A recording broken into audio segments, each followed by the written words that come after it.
Time to Say No is a charity that attempts to improve how the general public perceive and deal with mental health. Its founder started the charity in 2013 when he himself was suffering from suicidal thoughts and depression.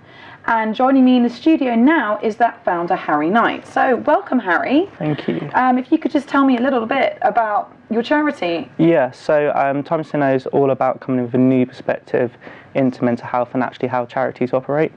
So in terms of our mental health service, it's non-clinical, it's supposed to be a social environment. It's done through alternative therapies such as sports, drama, music, and that's done in groups. Now, why is it important for somebody with a mental health issue to perhaps do something more sociable like sports or art? It's what happens is when you have mental health, you become isolated, which then can add on to the issues that you're facing and make it a lot worse. If you can get out and speak to people and start to think more positively in that sense, it helps with the recovery and getting that individual to improve for later life as well. Okay, now I know you mentioned as well that this is like a non-clinical charity. Yeah. Now, for a lot of people, they might not know what the difference between something clinical and non-clinical is. Could you explain that for us? So a clinical environment would be, very white walls, like you're walking into a hospital or a doctor's surgery. We want to come with a vibrant feel in our buildings, and that it will be coloured. And just have that fun, modern theme to it. Do you have any buildings in Portsmouth yet? Or? Not yet. We're in the process of getting some office space. And that will go forward. Well, I understand that you set this up when you yourself were unfortunately struggling with your own mental health. So did you find that there was a lot of a stigma around that, or it was difficult to approach people? Yeah. I personally lost a lot of my friends through it, so that's another thing about the socialising. But there's a huge stigma in terms of the schools, doctors, etc. There's a stigma everywhere you go when it comes to mental health. So who was the first person you turned to? It was my school counsellor, I believe, and then that all processed through talking to my mum, then going to the doctors, and then getting later on referred to CAMHS.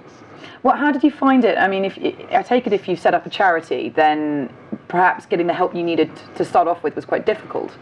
I would say I was quite lucky. My doctor cried in front of me when I went there, but it was all about, I saw some people similar age and younger who were suffering and couldn't get the support they needed. And then no one was listening to my opinions, improvements. So I decided to set up the charity and come in with this new vision. Okay, well, so what is your one improvement that you would like to make to mental health care services in Portsmouth? So it's the whole non-clinical feel and making it engaging, but also on a charity side as extra is about trying to get the public more engaged.